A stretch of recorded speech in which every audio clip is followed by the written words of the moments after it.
F آئی اے کی جانب سے اوگرا اور گو آئل مارکیٹنگ کمپنی کے خلاف شروع ہونے والی انکوائری کے نتیجے میں پورے سیکٹر کے اندر ایک بڑی ہلچل پیدا ہو چکی ہے۔ اب یہ معاملہ اس قدر شدت اختیار کر چکا ہے کہ اوگرا نے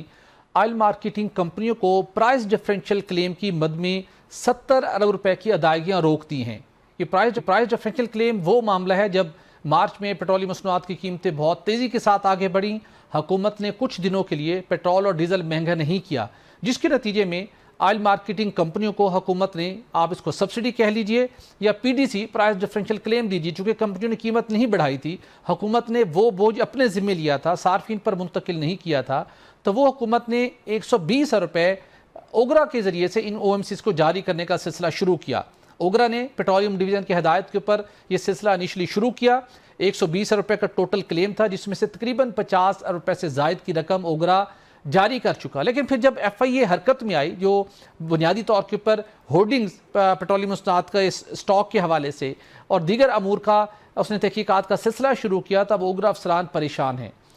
وہ نہیں چاہتے کہ اس معاملے کے لیے اندر مزید اپنے لیے کوئی پریشانی بڑھائیں۔ اس کے ساتھ ساتھ اسی ایف آئی اے کی انکوائری کے نتیجے میں، جو کہ بڑی ایکسٹینسو انکوائری کا سلسلہ آگے بڑھا، جس میں اوگرا کے ممبر آئل زین الدین عابدین قریشی کو استعفیٰ دینا پڑا۔ اوگرا کے افسران پریشان ہیں اور اب اوگرا نے پیٹرولیم ڈویژن کو خط لکھتے ہوئے آئل مارکیٹنگ کمپنیوں کو 70 ارب روپے کی مزید ادائیگی روک دی ہے۔ اوگرا نے کہا کہ ہمارا مینڈیٹ نہیں ہے، قانون ہمیں اس چیز کی اجازت نہیں دیتا، اگرچہ کہ 2022 میں وفاقی حکومت کی ہدایت کی روشنی میں یہ بوجھ، یہ ذمہ داری ہم نے لی، لیکن مزید یہ ذمہ داری ہم نہیں لے سکتے، چونکہ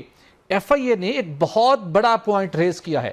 ایف آئی اے سمجھتی ہے کہ اوگرا نے پرائز ڈفرینشل کلیم میکنزم کے تحت جو ادائیگیاں کی ہیں 32 آئل مارکیٹنگ کمپنیوں کو، وہ ان کی پیٹرولیم مصنوعات کی سیلز پر کی ہیں، جبکہ ایف آئی اے کا موقف یہ ہے، ایف آئی اے کا مدعا یہ ہے کہ یہ ادائیگیاں پیٹرولیم مصنوعات کی پروکیورمنٹ پہ ہونی چاہیے تھی۔ اب یہ بہت بڑا ایک تنازع بنتا ہوا دکھائی دے رہا ہے، چونکہ اوگرا نے ہاتھ کھڑے کر دی ہیں۔ اوگرا نے کہا ہے پیٹرولیم ڈویژن کو کہ یہ پورا میکنزم ای سی سی کے سامنے پیش کیا جائے، ای سی سی اس کا جائزہ لے، وفاقی کابینہ اس کی منظوری دے، اور بہتر یہ ہے کہ چونکہ اوگرا کے قانون میں اس کا کوئی مینڈیٹ نہیں ہے، تو پیٹرولیم ڈویژن اپنے ڈائریکٹوریٹ کے ذریعے سے، وفاقی حکومت اپنے ڈائریکٹوریٹ کے ذریعے سے آئل مارکیٹنگ کمپنیوں کو یہ ادائیگی کرے تاکہ اوگرا کسی مزید کنٹروورسی سے بچ سکے، اوگرا ایف آئی اے کے ریڈار میں آنے سے بچ سکے۔ تو کریٹیکل صورتحال ہے، آئل مارکیٹنگ کمپنیوں کو ادائیگیاں رک چکی ہیں، ان کو لیکوڈیٹی کے مسائل کا سامنا ہے۔ اب الٹیمیٹلی معاملہ اور کیبنٹ کے پاس جائے گا، اس پر کیا فیصلہ ہوتا ہے، لیکن فی الوقت او ایم سیز نے بہت کنسرن شو کیے ہیں، چونکہ ان کی لیکوڈیٹی متاثر ہو رہی ہے، جس کے نتیجے میں پیٹرولیم مصنوعات کی سپلائی بھی متاثر ہونے کا